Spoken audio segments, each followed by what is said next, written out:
Hi everyone, happy new year সকলকে। নতুন বছর সকলের খুব ভালো কাটুক। সকাল সকাল উঠে ঠাকুরকে পুজো দিয়ে দিয়েছি, সমস্ত ঘরের কাজ গুছিয়ে নিয়েছি, নিয়ে নতুন একটা জামা পরে নতুন বছরের প্রথম দিন একটা নতুন জামা না পরলেই নয়, পরে নিয়ে চলো আজকে তোমাদের জন্য আরও একটি ব্লগ নিয়ে চলে এসেছি। নতুন বছরের প্রথম দিন কি করব না করব সব তোমাদের সঙ্গে শেয়ার করব, পুরো ভিডিও দেখতে থাকো। আজকে রোদ্দুরটা এত ভালো উঠেছে যে রোদের মধ্যে কফি নিয়ে চলে এসেছি, তাও এখন ঘড়িতে বাজে 9:45। দেখি বাবা সরো সরো। আমার মা আগে বলতো আমায়, যখন বিয়ের আগে আর কি, ছোটো থেকে বলে আসছে বছরের প্রথম দিন যেটা করবি সারা বছর সেটাই করতে হবে, তাই সকাল সকাল ঘুম থেকে উঠে পড়বি, তাহলে সারা বছর সকাল সকাল উঠতে পারবি। কিন্তু আজকে আমি উঠেছি 8:30টার সময়, ঘুম থেকে উঠেছি। সারা বছর বেলা করে ঘুম থেকে উঠবো।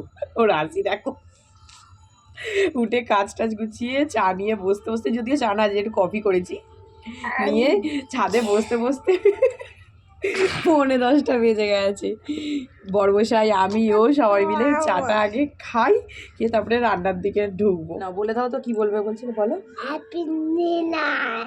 হ্যাপি নিউ ইয়ার বলছে, আরেকবার বলো। Happy new year.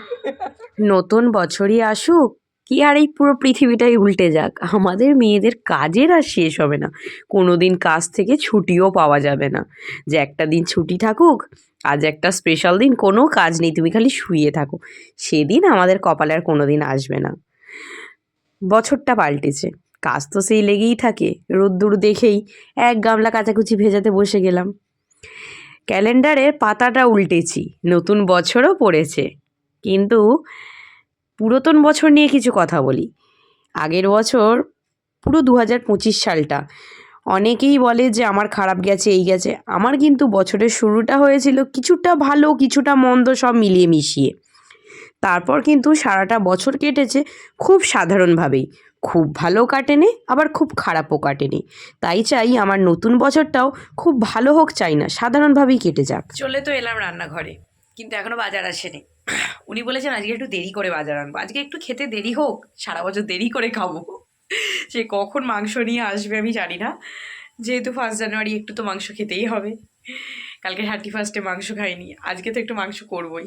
এবার কখন মাংস নিয়ে আসবে, কখন রান্না চাপাবো আমি জানি না। আজকে অলরেডি বোধহয় 11:30 বাজে এখন। আমি সব একটুখানি ওদিকে এই যে ওই যে ওখানে আলু ভাজা আর বেগুন ভাজাটা আপাতত করছি, তারপরে কখন মাংস আসবে, তারপরে আজকে রান্না হবে।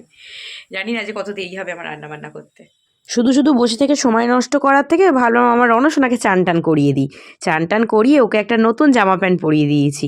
এটা দুর্গাপুজোর জামা, পুজোতে পেয়েছিল কিন্তু পরানো হয়নি, অনেকগুলো জামা হয়েছিল তো তো সেই নতুন জামাটা ছিল বলে ওকেও আজকে চান টান করিয়ে উঠে নতুন জামা পরিয়ে দিলাম। জামা টামা পরিয়ে ওকে সাজুগুজু করিয়ে রোদ্দুরে বসিয়ে দিয়েছি এক বাটি নিমকি দিয়ে। আর এদিকে আমি ছাদ ভর্তি করে কাচাকুচিও করে নিয়েছি, এরপর যাবো রান্নার দিকে। বাজে এখন ঘড়িতে 1টা, দেখো ওই দেখো ঘড়িতে 1:10 মতো। মাংসটাকে নিয়ে এলেন উনি 1:45 সময়। আজকে কখন রান্না হবে আর কখন খাবো, এখন রান্না বসাইনি, ভাত হয়ে এসছে আর ওদিকে ভাজাভুজিগুলো হয়েছে।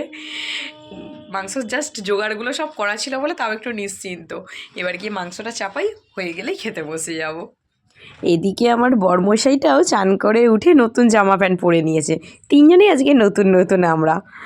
এরপরেই দিয়েছি বরমশাইকে শাস্তি। উনি যেমন আজকে আমার রান্না করাতে দেরি করিয়েছে, তেমন আজকের রান্নাটা উনি করবেন, আমি করব না। কিন্তু তাই তো বললে হবেন না, উনি তো রান্না করতে পারেন না। তাই ওনাকে করিয়েছি কি, খুন্তিটাকে ধরিয়ে দিয়েছি। আমি কড়াই সব দিয়ে দিচ্ছি আর উনি দাঁড়িয়ে দাঁড়িয়ে খুন্তি নাড়ছেন। খুন্তি নাড়ার ওনার স্টাইল দেখলে তো আমি হেসে গড়াগড়ি খাই।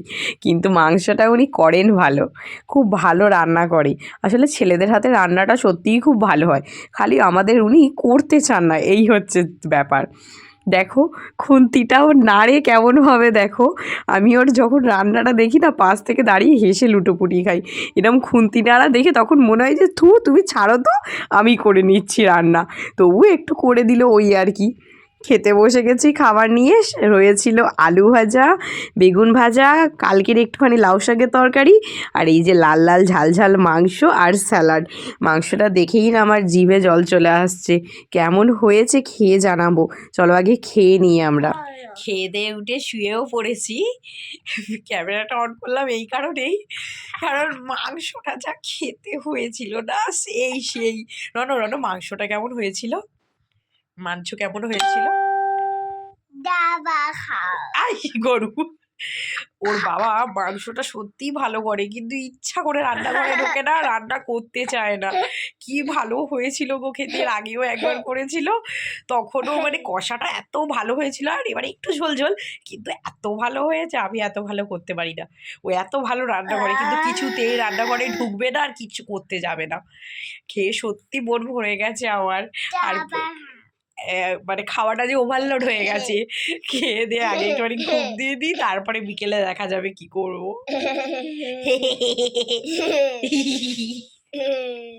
বিকেলে ঘুম থেকে উঠে একটু আলতা পড়তে বসেছি। আজ তো বৃহস্পতিবার, আলতা তো পড়ি প্রত্যেক বৃহস্পতিবারে, আর আলতা পড়লে পাটা কি সুন্দর দেখতে লাগে, তাই না? সন্ধে দেওয়া হলো, চা খাওয়া হলো, সব কিছু হওয়ার পর প্ল্যান ছিল যে আজকে একটুখানি ঘুরতে বেরোবো।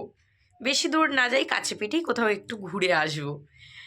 কিন্তু আমি আগাগোড়াই না খুব শীত কাতুরে, আমার একটুতেই বেশি ঠান্ডা লাগে। আর এখন তো আমাদের দিকে বড্ড ঠান্ডা পড়ছে। এবার ঠান্ডার চোটে আমি এই যে সোয়েটার পরে আছি না, আমি দুটো সোয়েটার পরেছি, কিন্তু ভেতরে একটা উপরে একটা। আর বাইরে তো বেরোচ্ছি অতিরিক্ত ঠান্ডা, সেই ঠান্ডার চোটে ওকে আমি বললাম, কি গো ঘুরতেটা না আজকে যাবো না, অন্য কোনো দিন বিকেলবেলা কোথাও থেকে ঘুরে আসবো, সন্ধ্যের পর আমি বেরোতে পারবো না। ও বললো যা, সারাদিন ভেবে রাখলাম একটুখানি ঘুরতে বেরোবো, আর শেষ পর্যন্ত এই বলছো। কিন্তু আমার এত ঠান্ডা লাগছে, আমি বেরোতে পারবো না, বড্ড ঠান্ডা লাগছে। আর আমার অনশোনা ওই যে এখনও ঘুমাচ্ছে, ও এখনও ওঠেনি। তো কী আর করা যাবে, ওর বাবা বললো যে তাহলে আর কী করবো, বাড়িতে বসে থেকে যাই, আমি বরঞ্চ গাড়িটা নিয়ে বেরিয়ে যাই বলে ও কাজে চলে গেল। আর আমি আর কি করব, ঠান্ডার মধ্যে ব্ল্যাঙ্কেট খোলাই আছে, চাপা দিয়ে বসে আছি, বসে বসেই সারা সন্ধে টিভি দেখেই কেটে যাবে। সন্ধ্যে থেকে এখন হয়ে গেল রাত্রির প্রায় 9:15 বাজে। সারা সন্ধ্যে এই যে বিছানাতেই বসে আছে, এগুলো নামিনি আমি, কোনো কাজ করিনি, ঘরে জামা কাপড় গুছিয়ে নিয়ে কোনো কাজ করিনি, ভালো লাগছে না কিচ্ছু করতে।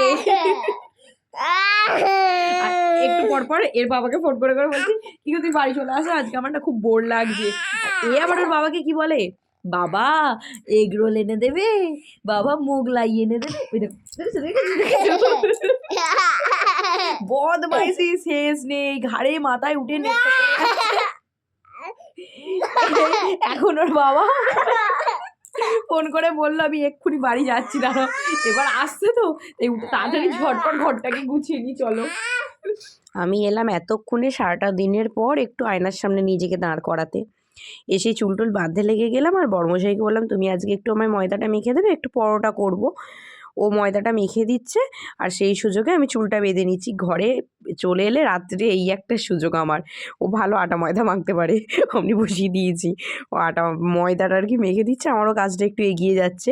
আগে যখনই আমি রুটি করতে আসতাম তখনই খালি মনে হতো ছেলেটাকে কেউ যদি একটু ধরে আমি ঝটাপট রুটিগুলো করে নিতে পারি। এখন আবার আমি নিশ্চিন্ত, সবাইকে বলি যে আমার ছেলেকে কাউকে ধরতে হবে না, উনিও আমার সঙ্গে দাঁড়িয়ে দাঁড়িয়ে একসঙ্গে রুটি বেলতে থাকেন, আর আমার ওইদিকে রুটিগুলো করা হয়ে যায়। খাওয়া দাওয়া করেও নিয়েছি, আর নিয়ে এদিকে দেখো আমার বিছানাটার কি অবস্থা। সারা বিছানাটাকে পুরো ঘিরে নিয়েছি, মশারিটাকে চতুর্দিকে কাপড় দিয়ে ঘিরে নিয়েছি, ওপরে চাদর দিয়ে দিয়েছি। আসলে আমাদের ঘরটা তো অ্যালবেস্টারের, এবার ঘরটা এত ঠান্ডা হয়ে থাকে, রাতে খুব ঠান্ডা লাগে, ওই জন্য মশারিটাকে কাপড় দিয়ে ঘিরে নিয়েছি। তার ফলে রাতে ঘুমটা না কি আরামে হয়, আর ঠান্ডাই ঢোকে না, খুব শান্তি লাগে। আর এইভাবেই বছরের প্রথম দিনটা খুব সাধারণভাবে কাটিয়ে দিলাম, সারাটা বছর এইভাবেই কেটে যাক। টাটা।